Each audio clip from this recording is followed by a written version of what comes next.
할렐루야, 반갑습니다.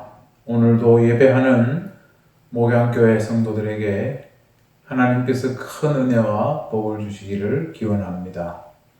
오늘은 누가복음 18장 18절에서 25절 한 부자 관리의 근심이라는 제목으로 말씀을 증거하겠습니다.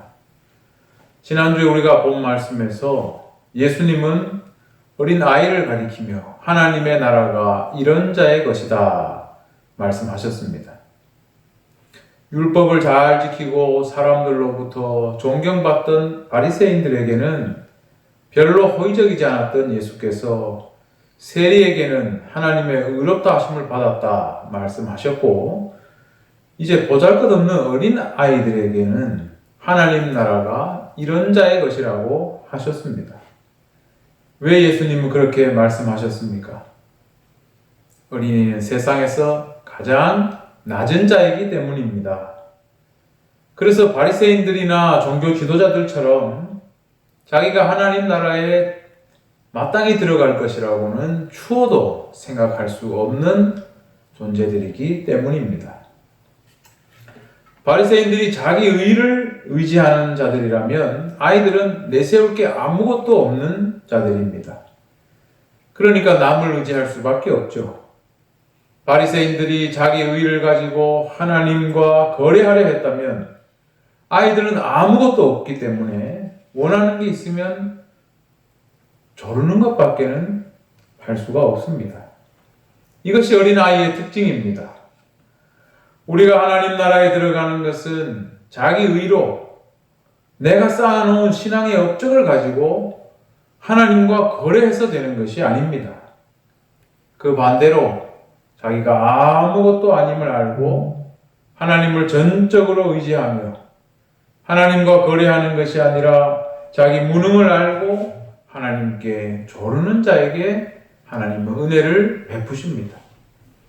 구하는 자, 찾는 자, 문을 두드리는 자에게 성령을 주시지 않겠느냐 말씀하셨습니다. 우리가 하나님 나라에 들어가는 것은 하나님께서 허락하셔야 하는 일입니다. 따라서 하나님의 뜻에 합당한 사람이라야 하나님 나라에 들어갈 수 있습니다. 그러기 위해 자기 잘난 건 아무 의미가 없죠. 오히려 아이들처럼 전적으로 하나님을 신뢰하고 하나님께 은혜를 달라고 조를 수 있는 사람, 그 사람에게 하나님은 은혜를 베푸십니다. 우리는 어떤 것이 하나님의 뜻인지, 어떻게 사는 것이 하나님의 뜻에 합당하게 사는 것인지를 항상 생각해야 합니다. 그리고 이 일을 위해서 먼저 우리는 기도하며 성령을 구해야 하겠습니다. 오늘 우리가 읽은 본문에는 한 부자 관리가 나옵니다. 이 사람이 와서 예수님께 질문을 했고 예수께서 답변을 하신 것이 오늘 본문의 내용입니다. 우리는 이 대화 속에서 예수님의 말씀을 들을 수가 있습니다. 그런데 지난주에는 어떤 자가 하나님 나라에 들어갈 수 있느냐, 그것을 말씀하셨다면 오늘 말씀에서는 하나님 나라에 들어가지 못할 자가 누굴까? 바로 이걸 말씀하고 있습니다.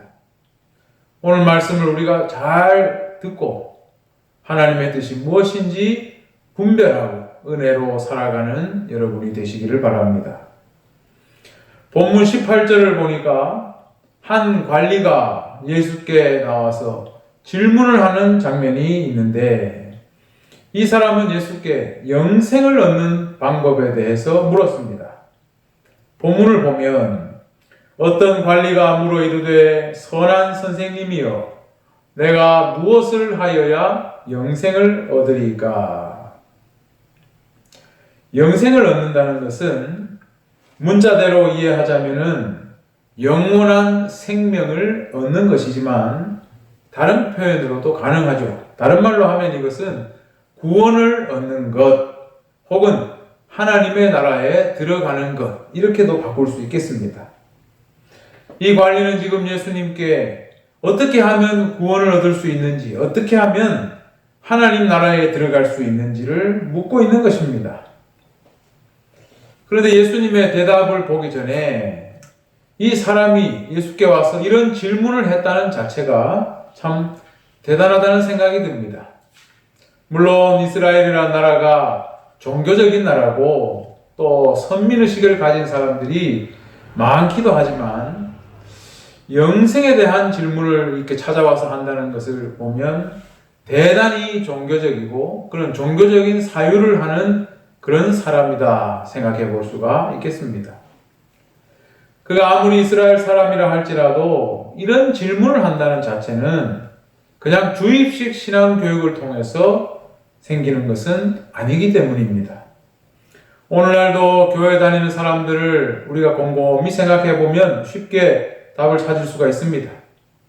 어릴 때부터 교회 다니는 사람들이 많지만 이 사람들이 전부 자기가 구원을 받을 수 있는지 어떻게 하면 영생을 얻을 수 있는지 여기에 관심을 가지고 이 사람처럼 찾아가서 질문을 하고 하는 건 아니기 때문입니다. 종교는 종교고 인생은 인생으로 이렇게 따로 생각하며 사는 사람이 많습니다. 사실 대부분의 사람들이 인간에 대해서, 하나님에 대해서, 세상에 대해서 이와 관련한 종교와 어떤 신앙의 문제에 대해서 그렇게 깊이까지 생각하지 않습니다. 정말 이런 고민으로 밤잠을 설쳐보고 책도 찾아보고 누군가에게 물어보고 공부를 하고 밤새도록 기도해보고 그렇게 하지 않습니다. 많은 사람들은 먹고 놀고 즐기고 꾸미고 이런 것에 관심을 가지고 살아갑니다. 그리고 이런 걸 더 많이 하기 위해서 어떻게 하면 돈을 많이 벌 수 있을까? 이런 것들을 주로 생각하고 살아갑니다. 구원이나 영생, 하나님 나라에 대한 이야기는 아주 깊은 신앙적인 사유를 요구하는 일인데 이게 아주 힘들기 때문에 사람들은 이런 문제로 깊이 고민하고 하지 않습니다. 그런 면에서 이 관리는 아주 특별합니다. 그런데 이렇게 신앙의 사유를 하는 사람이지만 그의 어떤 근본적인 생각 자체가 처음부터 예수님의 생각과 충돌합니다. 예수께서 이 사람의 질문에 대답하시기 전에 먼저 호칭에 대해서 지적을 하고 있습니다. 이 사람은 예수님께 선한 선생님 이렇게 불렀습니다. 왜 그렇게 불렀겠습니까? 아무 이유 없이 예수님을 그렇게 부르지는 않겠죠. 예수님께서 이 세상에 오셔서 말씀을 전하고 수많은 사람들을 살리는 기적을 행했기 때문에 이미 그 말씀과 능력에 대한 소문을 이 사람은 들었을 것입니다. 그랬으니까 예수님께 찾아왔겠죠. 따라서 예수님을 보면서 이스라엘의 위대한 어떤 랍비나 현자가 출현한 것으로 그렇게 생각했을 것입니다. 그렇기 때문에 이 선한 선생님이라는 호칭은 이런 사전 이해를 가지고 격식을 갖춰서 예수님을 부른 것입니다. 그런데 예수님은 이 사람이 부른 이 호칭, 선하다는 이 개념을 가지고 예수님은 반문을 하시죠. 19절을 보면 예수님 말씀하십니다. 내가 어찌하여 나를 선하다 일컫느냐? 하나님 한 분 외에는 선한 이가 없느니라. 예수님께서 선한 선생님이라는 호칭으로 이걸 가지고 반문하신 이유가 뭐겠습니까? 어떤 이단들은 이 본문을 가지고 예수님이 스스로 자기가 하나님이 아니라는 걸 증명했다 이렇게 이야기하기도 합니다. 사실 많은 이단들이 예수님의 신성을 부정하는 경우가 상당히 많이 있습니다. 그런데 예수님께서 여기서 하나님 한 분 외에는 선한 이가 없다고 했기 때문에 그러니까 스스로 자기가 하나님과 다르다는 걸 인정한 것이고 그러므로 교회가 예수를 하나님으로 섬기는 것이 옳지 못하다 이런 주장이죠. 무식한 사람들입니다. 성경을 읽으면서 문맥을 보지 않는 사람들은 이처럼 쉽게 이단의 말에 동화되고 유혹에 빠질 수가 있습니다. 비단 이 주제뿐 아니라 다른 주제에서도 이처럼 문맥을 보지 않고 성경을 마음대로 해석하면 정말 쉽게 이단에 빠질 수 있습니다. 예수님의 말씀은 자신이 하나님이 아니라는 걸 말씀하신 게 아니라 선하다는 개념을 함부로 남용하는 데 대해서 경계하신 것입니다. 이 관리가 예수님을 선하다고 일컫는 데는 하나의 격식을 갖춘 그런 의미도 있지만 동시에 이 사람의 생각 속에는 인간도 선하다라는 개념을 가지고 있는 것입니다. 왜냐하면 이 사람은 아직 예수님을 하나님의 아들로 믿지도 않으면서 선한 선생님이라고 불렀기 때문입니다. 즉 이들은 율법을 잘 지키는 신실한 종교인들은 선하다는 생각을 가지고 있는 것입니다. 예수님은 이런 생각의 근본이 잘못되었다는 것을 이 한마디 말씀으로 지적하신 것입니다.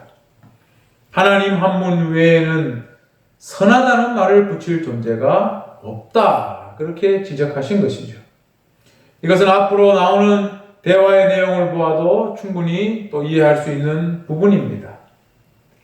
예수님은 바로 이런 지적을 하신 후에 곧바로 이 사람의 질문에 이제 본격적인 대답을 이어가십니다. 그렇다면 이 사람 질문이 무엇이었습니까? 내가 무엇을 하여야 영생을 얻을 수 있습니까? 이것이었습니다. 그런데 이 사람의 질문을 가만 보면 이미 이 사람의 질문에는 영생, 즉 구원을 얻기 위해서 내가 뭘 해야 하느냐 이런 전제를 이미 가지고 있습니다. 즉 영생은 선한 행위가 축적되면 가능한 것이라는 그런 생각, 또한 그것이 축적된 자는 곧 선하다는 이런 생각들을 가지고 있는 것입니다. 그러니까 자기도 영생을 얻기 위해서 아직 채우지 못한 것이 있다면 예수께서 깨달음을 주시고 내가 그걸 배워서 다 채워가겠다 이런 의도를 가지고 질문한 겁니다. 그래서 예수님도 하나님 한 분 외에는 선한 이가 없다 이렇게 지적은 하셨지만 이 사람의 눈높이에 맞춰서 대답을 해주시죠. 그렇게 나온 대답이 바로 본문 20절입니다. 내가 계명을 안 하니 간음하지 말라, 살인하지 말라, 도둑질하지 말라, 거짓 증언하지 말라, 내 부모를 공경하라 하였느니라. 예수님은 그냥 10계명을 말씀하셨어요. 그 중에도 이게 순서는 바뀌었지만 10계명 중에 5계명에서 9계명까지를 말씀하셨습니다. 그랬더니 이 사람의 대답이 무엇이었습니까? 기다렸다는 듯이 이렇게 대답했습니다. 여짜오되 이것은 내가 어려서부터 다 지켰나이다. 예수님이 말씀하시자마자 이렇게 대답했다는 건 율법이나 계명을 지키는 데 있어서는 자신이 있다는 뜻입니다. 즉 이것을 다 채웠다는 뜻입니다. 그때 예수님은 다음과 같이 말씀하셨습니다. 22절입니다. 예수께서 이 말을 들으시고 이르시되 내게 아직도 한 가지 부족한 것이 있으니 내게 있는 것을 다 팔아 가난한 자들에게 나눠주라. 그리하면 하늘에서 내게 보화가 있으리라. 그리고 와서 나를 따르라 하시니. 예수께서 요구하신 것은 네 재산을 다 처분해서 가난한 사람들에게 다 나눠주고 나를 쫓으라 하는 것이었습니다. 그런데 23절을 보면 이 사람이 큰 부자였기 때문에 이 말씀을 듣고 심히 근심했다고 나옵니다. 그리고 24절을 보면 그때 예수께서 그를 보시고 이르시되 재물이 있는 자는 하나님의 나라에 들어가기가 얼마나 어려운지 낙타가 바늘귀로 들어가는 것이 부자가 하나님의 나라에 들어가는 것보다 쉬우니라 말씀하셨습니다. 결국 이 관리는 예수님 말씀을 듣고 심히 근심했죠. 그리고 다른 본문 마태복음 19장 22절을 보면 근심하다가 예수님 말씀을 거절하고 돌아갔습니다. 이 관리가 예수님의 말씀을 거절하고 돌아간 것을 보면 이 사람이 율법을 지키고 행하는 것을 어떻게 생각했는지 알 수가 있죠. 이 사람은 율법을 지키는 것이 하나님의 말씀을 듣고 준행하는 것으로 생각했다기보다는 이 사람의 생각에는 영생을 위해서 선을 정립하는 방법으로 본 것 같습니다. 그렇기 때문에 어렸을 때부터 계명을 잘 지켰다고 자신 있게 말한 것이죠. 하지만 예수님께서 재물을 다 팔아 가난한 자를 구제하라는 말씀을 했을 때 사실 이 말씀이 특별한 건 아니에요. 구약 성경에는 가난한 자를 도우라는 구제에 대한 말씀이 계속 나오는 겁니다. 하지만 이 사람은 율법을 자기가 필요한 것만 취사선택했기 때문에 예수님의 요구를 거절했습니다. 물론 내게 있는 것을 다 팔아라는 말에 충격을 받았을 수 있지만 정말로 영생을 얻는 것이 목적이었다면 자기가 이 말씀을 따르기 힘들다고 생각했다면 제자들처럼 예수님에게 다시 물어볼 수도 있었을 것입니다. 그러나 이 관리는 근심하다가 그냥 돌아갔습니다. 그 말은 영생을 얻기 위해서 내가 율법을 지키고 선을 정립하고 채워나가면 되는데 그렇게 생각하면 될 줄 알았는데 내가 뭘 더 채울 수 있을까 생각했는데 예수님의 요구는 나에게 손해와 희생을 요구하고 있기 때문에 내 생각과 너무 달랐기 때문에 이 사람은 근심하다가 돌아가 버린 것이죠. 그렇다면 예수님은 이 사람에게 왜 이렇게 극단적인 요구를 하셨을까요? 사실 가진 걸 다 처분한다는 것은 이 재산을 다 정리하라는 말인데 삶을 지속할 거라면 이런 행동은 하면 안 되는 거죠. 무책임한 일이기도 합니다. 재산을 다 정리하면 뭐 먹고 삽니까? 그 다음부터 빌어먹어야 되는 겁니다. 물론 교회사를 보면 수도원 운동을 시작한 사람들 중에는 실제로 자기 재산을 다 처분하고 사막 무덤가에 가서 혼자 수도 생활을 하는 사람들도 있었습니다. 또 어떤 경우에는 정말로 자기 재산을 다 처분하고 수도 생활을 하면서 집집마다 다니며 탁발, 음식을 정말로 빌어먹으면서 그렇게 수도 생활을 한 사람도 있었습니다. 하지만 이것은 일반적인 것이 아니죠. 모두가 그렇게 할 수는 없습니다. 그렇다면 예수님은 왜 이 사람에게 이런 걸 요구하셨을까요?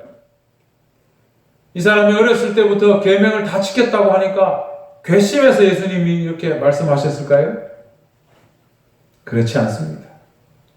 예수님은 사실 이 사람에게 정답을 제시해 주신 것입니다. 영생을 정말로 네가 바란다면 이렇게 해야 한다. 답을 주신 것이에요. 그렇지만 이 사람이 평소에 가지고 있었던 그 신앙관이 잘못되었기 때문에 예수께서 정답을 가르쳐 주셨지만 그걸 알아듣지 못한 것입니다. 거부할 수밖에 없었던 것이죠. 예수님께서 말씀하시는 내용을 가만 보면 하나님 나라에 들어가는 데 있어서 걸림돌은 바로 재물입니다.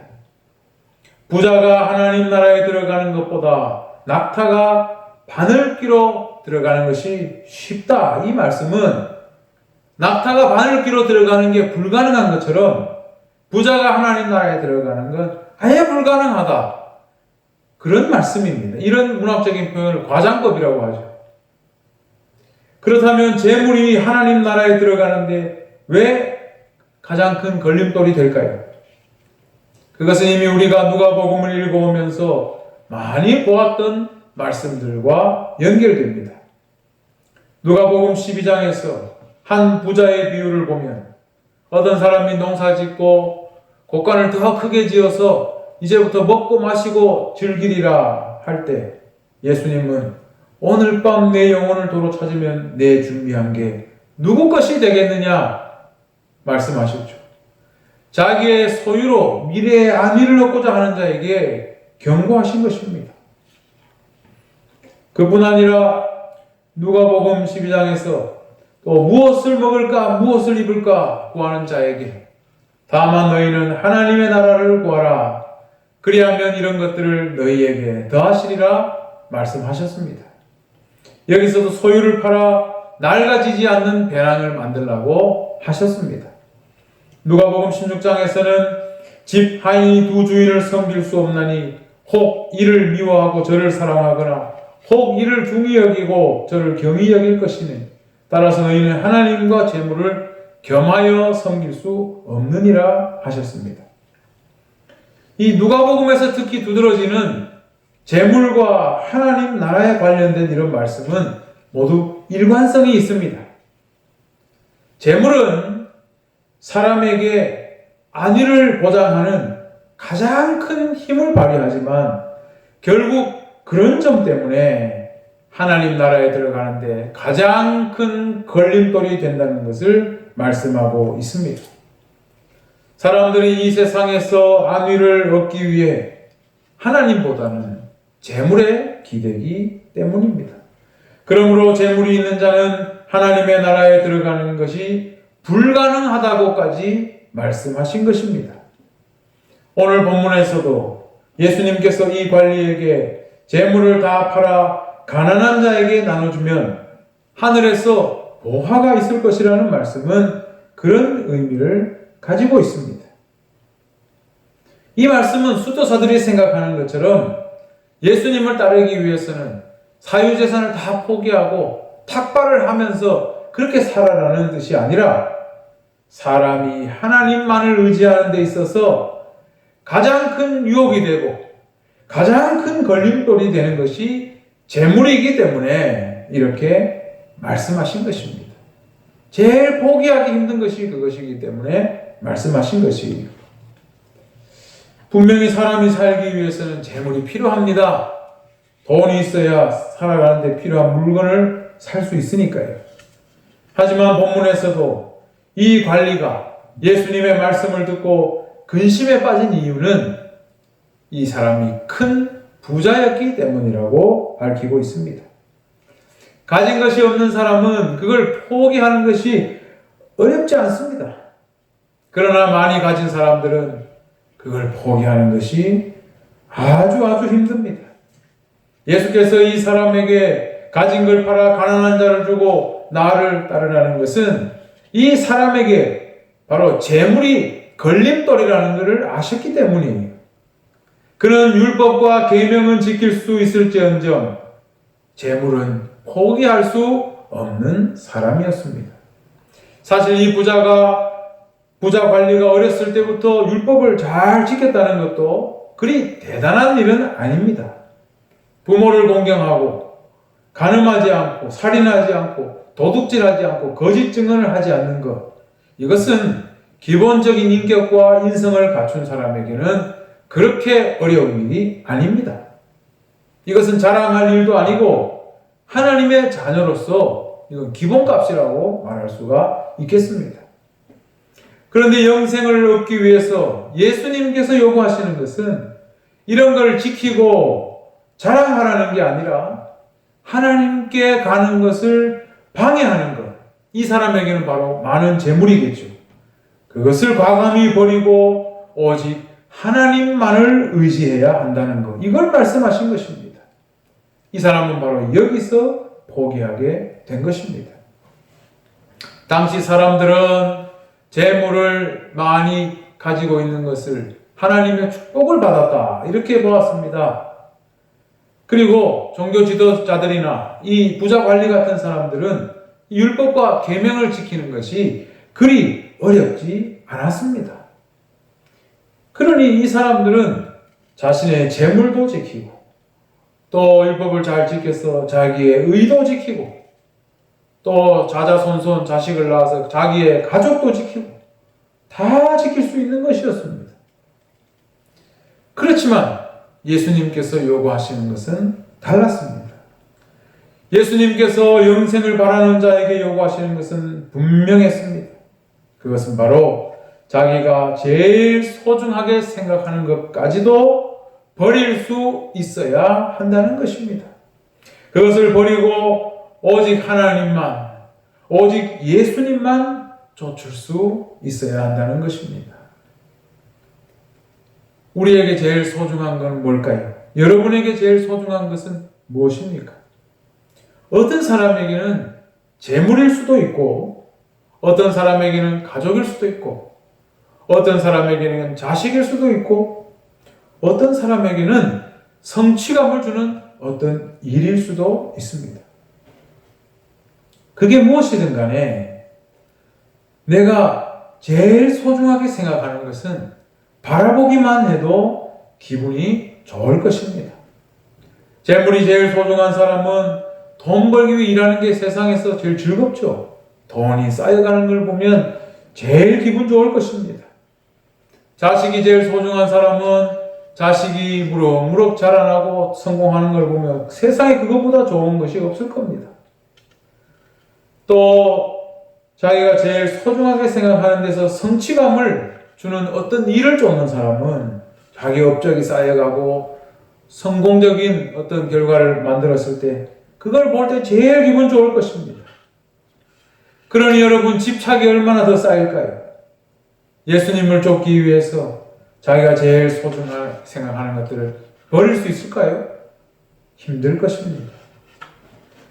그렇기 때문에 영생을 얻기 위해 무엇을 해야 하느냐라는 예수님 그 사람의 질문에 예수님은 너의 제일 소중한 걸 버리고 나를 쫓으라고 말씀하신 것입니다. 영생은 부차적인 것이 아니라 궁극적인 것이기 때문입니다. 세상에서 아무리 좋은 것을 보고 좋은 것을 경험하고 좋은 것을 누리고 행복을 누리고 살아도 구원을 받지 못하면 영생이 없습니다. 더 정확히 말하면 영생은 있는데 영원히 고통을 겪으며 지내야 하는 영생입니다. 그렇게 생각하면 영생보다 소중한 것은 없습니다. 하나님은 우리에게 영생을 주시고자 예수 그리스도를 세상에 보내셨습니다. 과연 예수님보다 소중한 것이 무엇이 있을까요? 그 어떤 것도 영생보다 소중한 것은 없겠죠. 그러니 그 어떤 것도 예수님보다 소중한 것이 없습니다. 우리의 인생은 짧습니다. 그러나 영생은 말 그대로 영원한 것입니다. 하나님은 우리에게 이것을 주시고자 예수 그리스도를 이 땅에 보내셔서 십자가에 죽게 하시고 그 피값으로 우리를 구원하시고 살리셨습니다. 그렇다면 예수님의 생명보다 더 귀한 것이 무엇이 있습니까? 오직 예수님만을 믿고 나의 모든 것을 버리고 예수님만을 따르는 것, 예수님만을 믿는 것, 이것이 바로 우리에게 하나님의 은혜가 전해지는 길이고 이것이 바로 우리가 살아가는 길이고 이것이 바로 하나님의 축복과 은혜를 누리는 길입니다. 예수님보다 소중한 것은 없습니다. 기도하겠습니다. 하나님, 은혜를 감사합니다. 우리에게 하나님을 알게 하시고 예수 그리스도를 믿어 하나님의 자녀로 살아가게 하심을 감사합니다. 우리에게 베푸신 이 구원의 은혜를 잊지 않게 하여 주시옵소서. 이 세상에 살아가며 우리가 보고 누리고 겪는 모든 것들, 아버지 하나님, 이것이 우리가 영원히 목을 메고 살아야 할 것이 아니라 우리의 영생을 위한 과정에 있는 것임을 깨닫게 하여 주시옵소서. 재물을 포기하지 못하고 예수님을 버리고 떠난 이 부자 관리와 같은 어리석음을 주여 반복하지 않게 하여 주시옵소서. 오직 예수님을 믿고 의지함으로 믿음으로 승리하는 하나님의 복된 자녀들이 되게 하여 주시옵소서. 모든 것을 감사드리오며 거룩하신 예수님의 이름으로 기도드립니다. 아멘.